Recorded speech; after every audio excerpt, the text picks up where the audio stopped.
नाज़रीन अस्सलाम वालेकुम। ज़ेड न्यूज़ के ख़बरनामे में आपका इस्तक़बाल है। मैं सलमान ख़ान। आगे बढ़ने से पहले सुर्ख़ियों पर नज़र डालते हैं।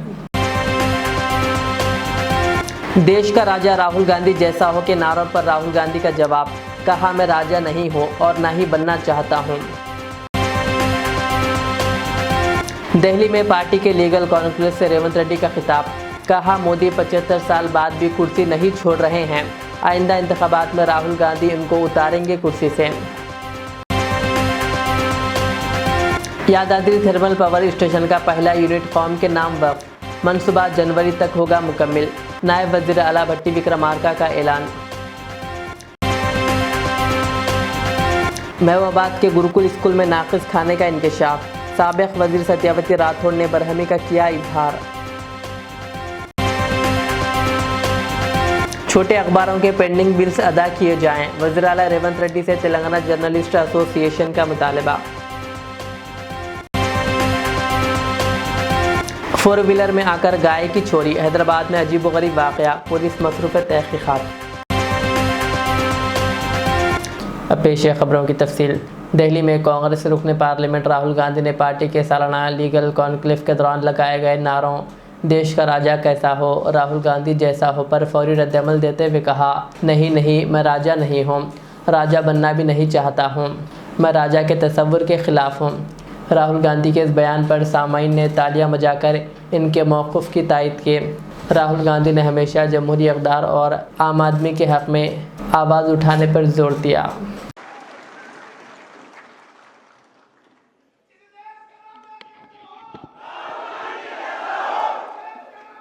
नहीं नहीं नहीं नहीं बॉस, नहीं, मैं राजा नहीं हूं, राजा बनना भी नहीं चाहता हूं।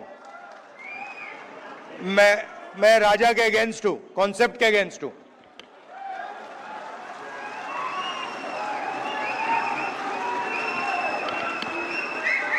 So, you know, I was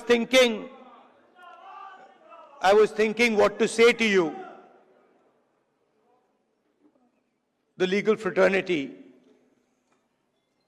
And something came to mind. You know, as a politician, largest chunk of our job is meeting other politicians.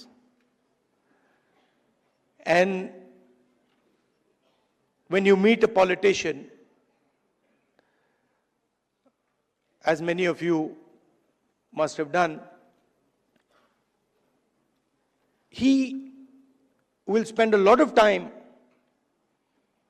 talking about peripheral issues, half an hour, 45 minutes, and then eventually, right before he's ready to leave, he'll come to the point.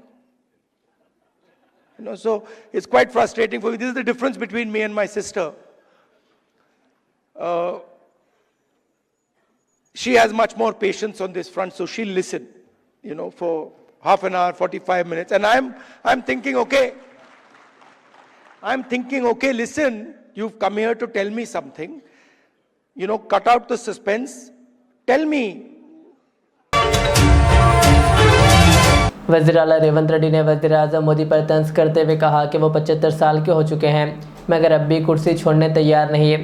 कहा गुज़िश्ता 25 साल से वो इक़्तिदार में हैं और किसी दूसरे leader को मौका नहीं दे रहे हैं। अटल बिहारी वाजपेयी और हाल ही में मोहन भागवत ने इन्हें हटाने की कोशिश की, लेकिन नाकाम रहे। रेवंत रेड्डी ने कहा, जबकि राहुल गांधी पार्टी में एक कारकुन की तरह काम कर रहे हैं और सीनियर कायदीन को मौका देते हैं। उन्होंने दावा किया कि आरएसएस में मोदी को हटाने की हिम्मत नहीं है, लेकिन आइंदा इंतखाबात में राहुल गांधी मोदी को इक़्तिदार से हटा देंगे और बीजेपी को 150 से ज़्यादा नशिस्तें नहीं मिलेंगी। वज़ीर आला रेवंत रेड्डी दिल्ली में कांग्रेस पार्टी की सालाना लीगल कॉन्क्लेव से खिताब करते हुए इन ख्यालात का इजहार किया। केंद्र मंत्री बनता था, 2009 में राहुल गांधी चाहिए तो प्रधानमंत्री बनता था, मगर केंद्र मंत्री प्रधानमंत्री पदवी राहुल गांधी जी ने नहीं लिए, पार्टी सीनियर नेता लोगों को दिए, मगर पार्टी कार्यकर्ता बनकर राहुल गांधी जी ने काम कर रहे जनता के लिए। 25 साल से राहुल गांधी जी इस देश में गरीब लोगों के लिए, पिछड़े लोगों के लिए, दलित, आदिवासी, ओबीसी सोशल जस्टिस के लिए इस देश में लड़ रहा है। मगर दूसरे तरफ देखो, नरेंद्र मोदी जी 25 साल से वो कुर्सी छोड़ रहा ही नहीं।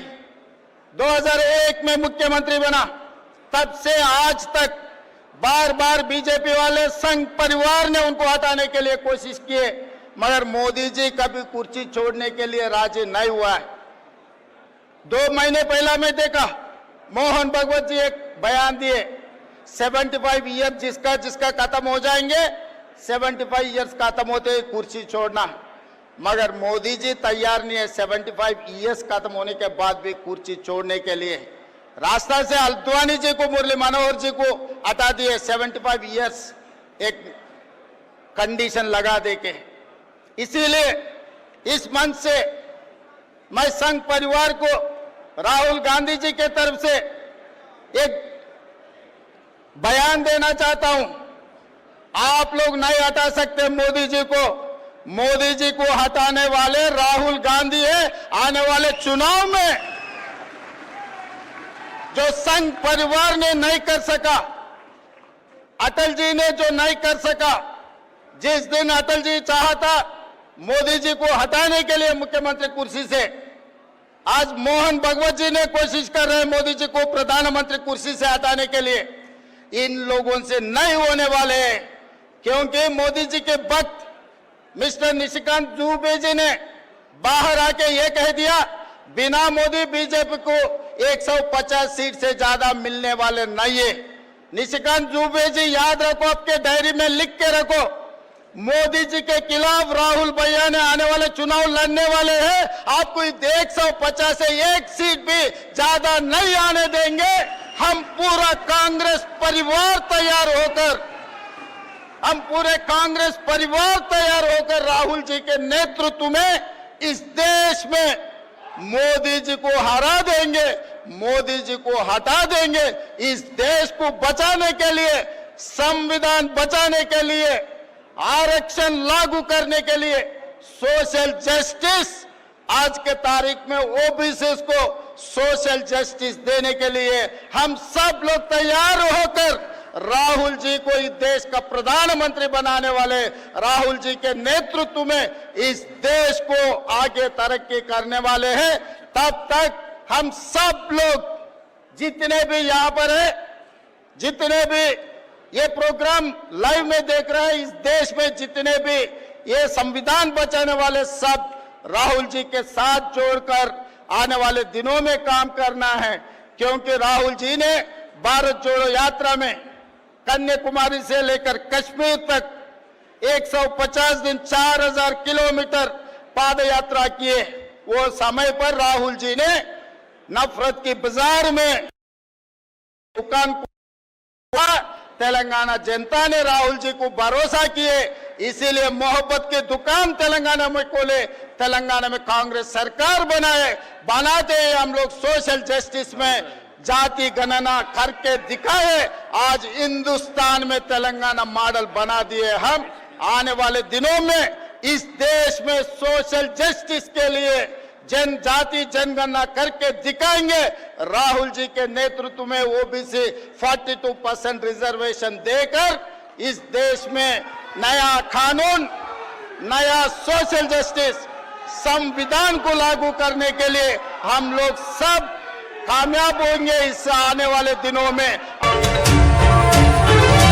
तेलंगाना के नायब वज़ीर आला भट्टी विक्रमार्का ने यादाद्री थर्मल पावर स्टेशन के पहले यूनिट को कौम के नाम वक्फ कर दिया। इस मौके पर मुलाजिमीन के लिए तामीर की जाने वाली टाउनशिप के कामों का भी इफ्तिताह किया गया। उन्होंने ऐलान किया कि यादाद्री पावर प्लांट जनवरी तक मुकम्मल तौर पर फ़ाल हो जाएगा, जो 4000 मेगावाट बिजली पैदा करेगा, ताकि रियासत की तवन्नाई की ज़रूरियात पूरी की जा सके। उन्होंने इल्ज़ाम लगाया कि साबिक़ा BRS हुकूमत की लापरवाही के बायस ये मनसूबा 2 साल ताख़िर का शिकार रहा। भट्टी विक्रमार्का ने मुकामी अवाम को मुफ्त तालीम और सेहत की सहूलतें फराहम करने का भी ऐलान किया।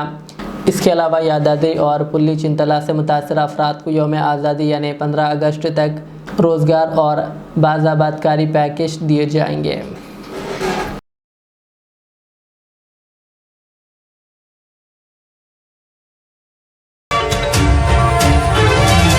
तेलंगाना के ज़िले महबूबाबाद के tribal welfare girls Gurukul school में तालिबात को बासी और बदबूदार चावल फराहम किए जा रहे हैं। साबिक़ वज़ीर सत्यवती राठौड़ ने इंकशाफ किया है। इतलात के मुताबिक स्कूल के किचन में पुराने चावल इस्तेमाल करते हुए नाकिस खाना तैयार किया गया, जिस पर कई तालिबात ने खाने से इनकार कर दिया। साबिक़ वज़ीर सत्यवती राठौड़ ने स्कूल का दौरा करते हुए नाकिस सफाई और गैर मियारी खाने पर बरहमी का इजहार किया। उन्होंने खबरदार किया कि बच्चों की सेहत से खिलवाड़ किसी सूरत बर्दाश्त नहीं किया जाएगा। वालिदैन ने भी स्कूल इंतज़ामिया के ख़िलाफ़ कार्रवाई का मुतालबा किया है।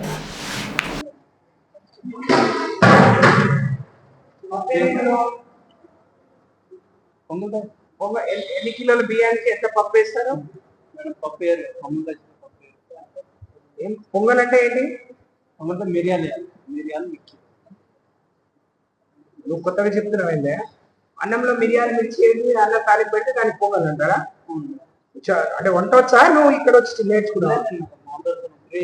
పొంగల్లో ఏం వేస్తారు? మీ మెనూ ఏంటి ఇవాళ? దేంతో పెడతావు ఇది? గంటలు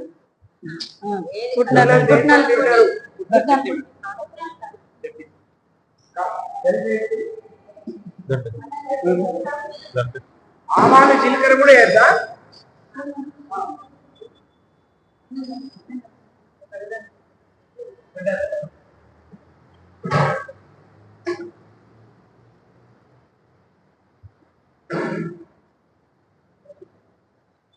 బియ్యం ఎక్కడి నుంచి వస్తున్నాయమ్మా? ఆశీర్వాదాలు బియ్యం ఎక్కడి నుంచి వస్తున్నాయి? చెప్పకపోయిన ఇంత మొత్తం బియ్యం గంజి బియ్యం ఇస్తున్నారు అని, తన బియ్యం ఇస్తున్నారు, తన బియ్యం పెడుతున్నారని బడాయి చెప్తున్నారు. ఈ సరే బియ్యం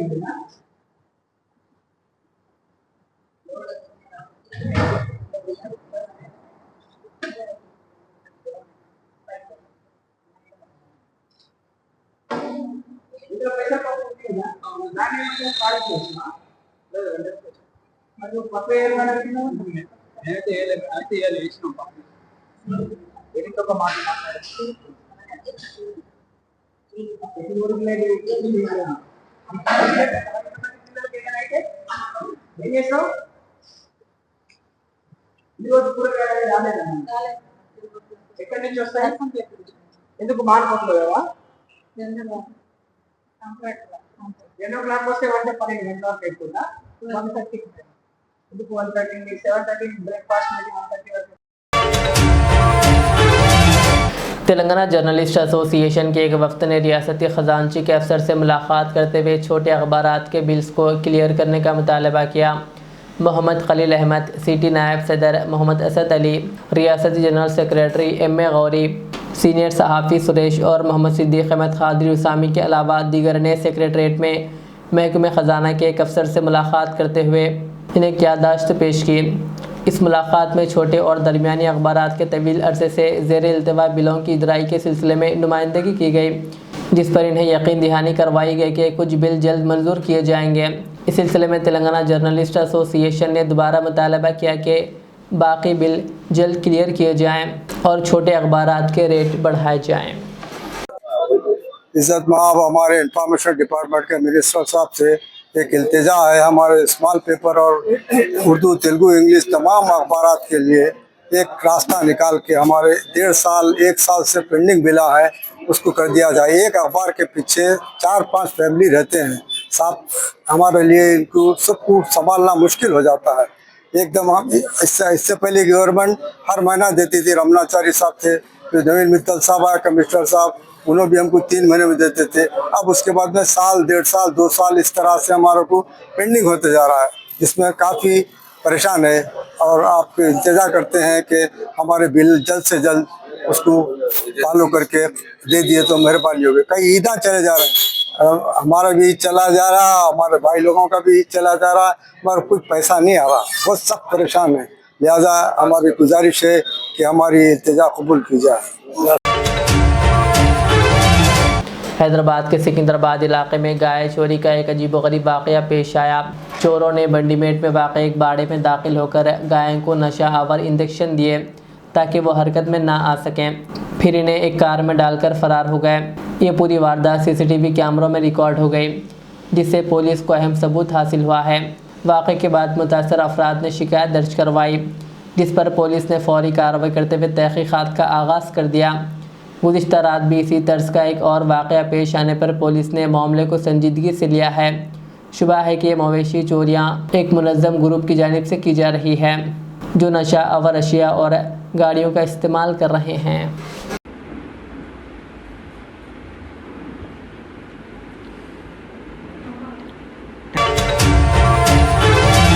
तेलंगाना के साबिक़ वज़ीर व BRS रुकन असम्बली जगदीश रेड्डी ने वज़ीर आला रेवंत रेड्डी पर सख्त तनकीद करते हुए कहा कि रेवंत रेड्डी अशोकनगर को देखकर कांप रहे हैं। उन्होंने कहा कि रेवंत रेड्डी ने मीडिया का सहारा लेकर इक़्तिदार हासिल किया और अब वही मीडिया को बुरा भला कह रहे हैं। उन्होंने इल्ज़ाम लगाया कि रेवंत रेड्डी ने वादे करके आवाम को धोखा दिया है। किसी को 5 लाख का कार्ड, किसी को स्कूटी और किसी को 2500 रुपये देने का झांसा देकर वोट लिए। उन्होंने कहा कि अशोकनगर के तलबा जो अब कैलेंडर के मुंतज़िर हैं। जगदीश रेड्डी ने रेवंत रेड्डी पर तंज करते हुए कहा, झूठे वादों का सहारा लिए हासिल की गई जीत ज़्यादा तवील नहीं चल सकती। ఏ మీడియానైతే ఏ సోషల్ మీడియానైతే నమ్ముకొని మోడీ వారసత్వంగా చీకటి గురువు గారి పద్ధతుల్లో ఇష్టం వచ్చిన పద్ధతుల్లో దాదాపు 200 యూట్యూబ్ ఛానళ్ళను పెట్టి నడిపి మా ప్రభుత్వం పైన ఆనాడు దుష్ప్రచారం చేసి వచ్చిండో ఇవాళ మీడియాను చూస్తే భయం అవుతుంది, మీడియాలో చూస్తే చెంప మీద కొట్టబుద్ధి అవుతుందట. ఎంత ప్రేమ చూడండి.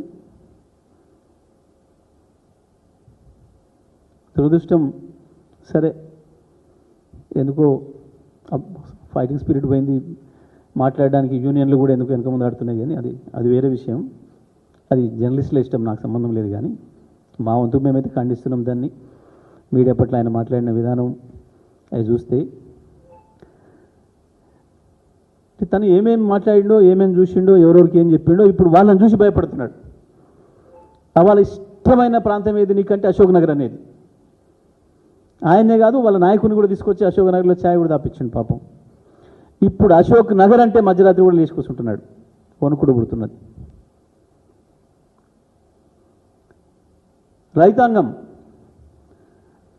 రైతన్నలారా పోండి, అర్జెంటుగా పోయి లోన్ తెచ్చుకోరి, 2 లక్షలు మాఫీ చేస్తా. ఇవాళ కట్టి వచ్చిన కూడా మళ్ళీ పోండి, సాయంత్రం నేను మాఫీ చేస్తా. అన్నా నేనే ఆపిన, కేసీఆర్ ఇచ్చే రైతు బంధు 10,000 కదా, వారం ఆగుని 15 ఇస్తే అందుకే ఆపిన నేనే. కానీ వాళ్ళ రైతులను చూస్తే భయం అవుతుంది. అక్క మీ దండం పెడతారు, నాకు వేయండి ఓటు, నాకు అధికారం వేయండి, 2500 నెల నాడు నీ ఇంటికి పంపిస్తా.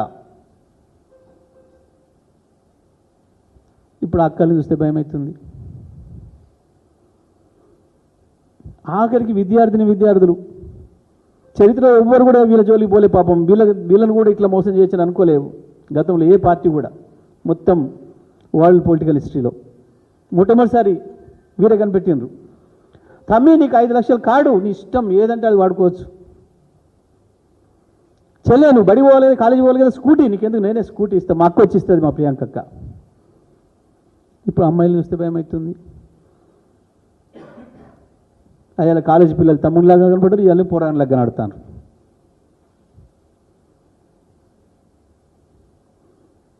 విలేకరులు పోకీర్లాగానే కనబడుతున్నారు, కాలేజీ పిల్లలు పోకీర్లాగానే కనబడుతున్నారు, ఆఖరికి రైతాంగం కూడా అట్లే కనబడుతున్నారు.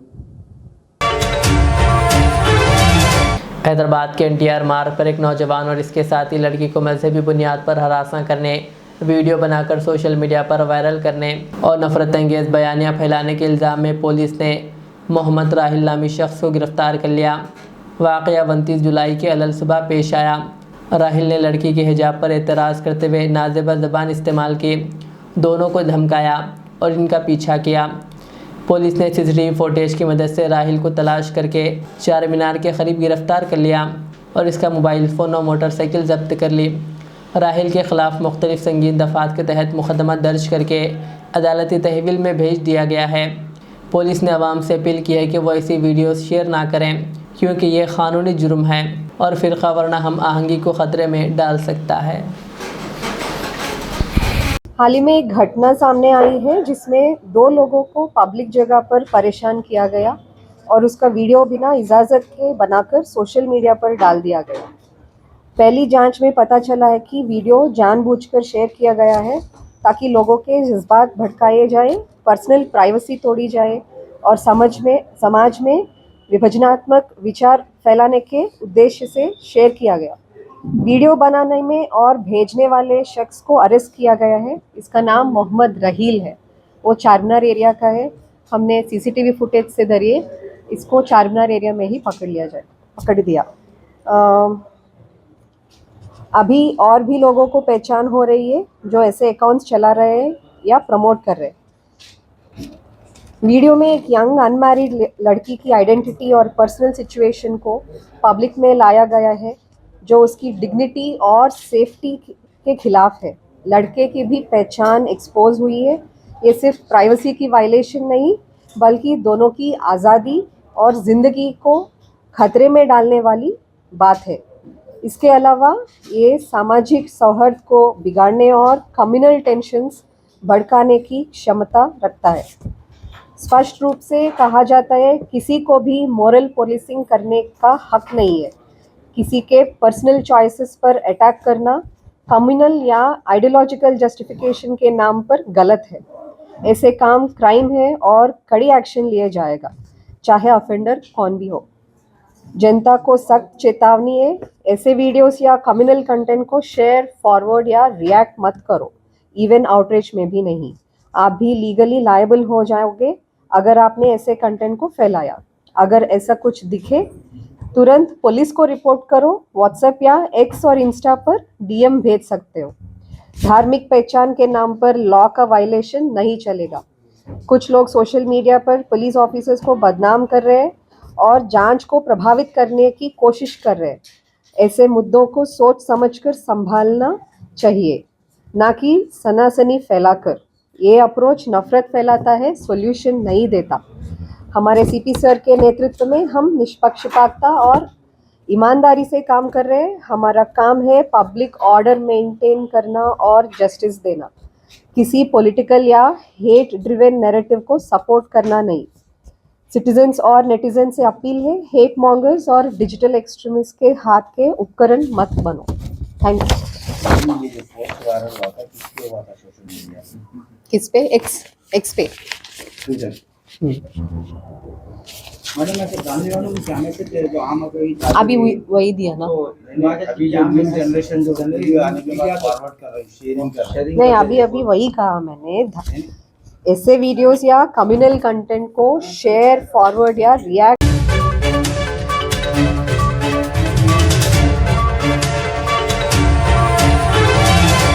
ज़िले संगारेड्डी के ज़हीराबाद में सीपीआई डिवीज़न का इजलास मुनक़िद हुआ, जहां ज़िला सेक्रेटरी सैयद जलालुद्दीन ने नलगवा महासभा के परचम की नक़ाब कुशाई की। इजलास की सदारत सीपीआई डिवीज़न सेक्रेटरी के नरसिम्लू ने की। इस मौके पर जलालुद्दीन ने कहा कि सुर्ख झंडा हमेशा गरीबों के साथ खड़ा रहा है और अवामी जिद्दोजहद की अलामत है। उन्होंने कहा कि पार्टी माजी के इनकलाबी नज़रियात पर अमल पैरा रहते हुए आगे बढ़ेगी। उन्होंने मौजूदा रियासती और मरकज़ी हुकूमत की अवाम दुश्मन पॉलिसियों पर तनकीद की और कहा कि सीपीआई इनके ख़िलाफ़ आवाज़ बुलंद करेगी। उन्होंने कांग्रेस और बीआरएस पर अवाम से धोखाधड़ी का इल्ज़ाम लगाया और कहा कि सीपीआई आने वाले बल्दियाती इंतखाबात में अपनी ताकत के मुताबिक तमाम सीटों पर मुकाबला करेगी। इजलास में कई पार्टी कायदीन और कारकुनान ने शिरकत की।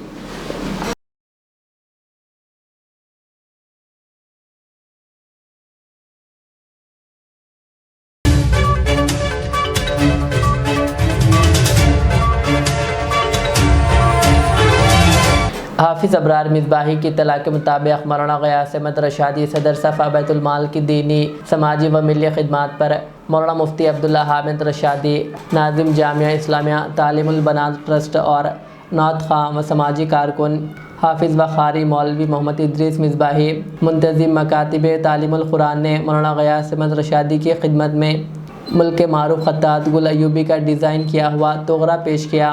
इस मौके पर मौलाना ग़ियास अहमद रशादी ने इद्रीस मिसबाही को अपनी तसानीफ़ पेश की और दुआओं से नवाजा।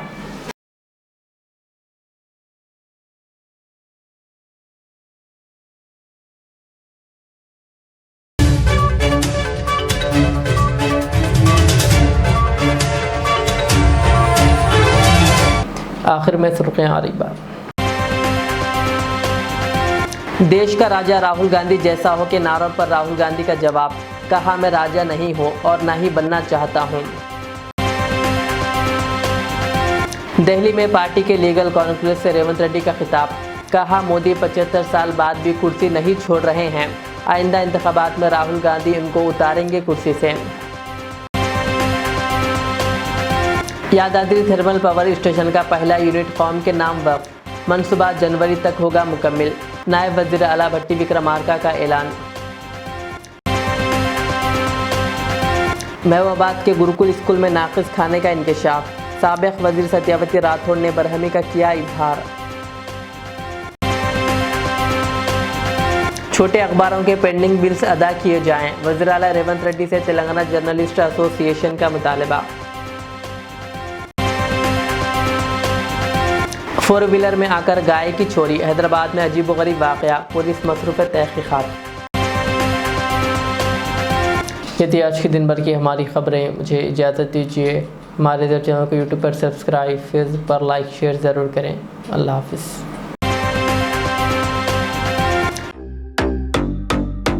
Modern trends readymade menswear collection पेश करते हैं आपके लिए आला अक़साम व मियारी मलबूसात। हमारे यहाँ formal, party wear, jeans, T shirt और ट्रैक पैंट्स के वसी वैरायटीज दस्तयाब है। इसके अलावा मर्दाना घड़ियाँ, सन ग्लासेस और मियारी जूतों का शानदार कलेक्शन भी। ऑर्डर्स पर इम्पोर्टेड अशिया भी हासिल की जा सकती है, तो देर किस बात की, आज ही चले आएँ। हमारा पता है मॉडर्न ट्रेंड्स, बीबी का चश्मा रोड, टिकलकुंटा, फलकनुमा, हैदराबाद। मज़ीद मालूमात और राब्ते के लिए प्रोपरेटर मोहम्मद इमाद अहमद से रब्ता करें। 9959541435।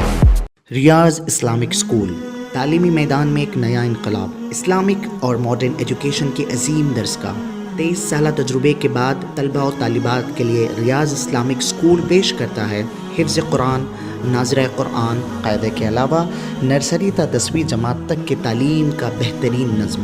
बच्चों के लिए हॉस्टल की सहूलत, मुस्तहिक़ तलबा के लिए खुसूसी रियायत, तलबा और तालिबात के लिए अलहदा क्लासेस के माकूल नज़्म, खुसूसी computer classes, hardware and software training. बच्चों में तहरीरी और तकरीरी सलाहियतों को उजागर करने के लिए हफ्तावारी प्रोग्राम। काबिल और मुशफ़िक़ असातिज़ा इकराम की निगरानी में बेहतरीन तालीम नज़्म। सुबह 8 बजे तक शाम 4:30 बजे दाखिले जारी हैं, उजलत कीजिए। Riaz Islamic school, opposite lane, new SR petrol pump, Vattepally, Hyderabad. Al Riyaz tours and travels नज़द Riaz health care clinic, Mustafa Nagar, Falaknuma, Hyderabad. Air ticketing international और domestic, visa endorsement, immigration, passport दाखिल करने में ताउन, विजिट वीज़ा और उम्रा वीज़ा के लिए हमसे रब्त करें। वेस्टर्न यूनियन और मनीग्राम के साथ साथ दीगर सहूलियात भी मौजूद। Proprietor Mohammad Riyaz Ahmad, Al Riyaz tours and travels. खिदमत का मौका दें, आपका इत्मीनान हमारी कामयाबी।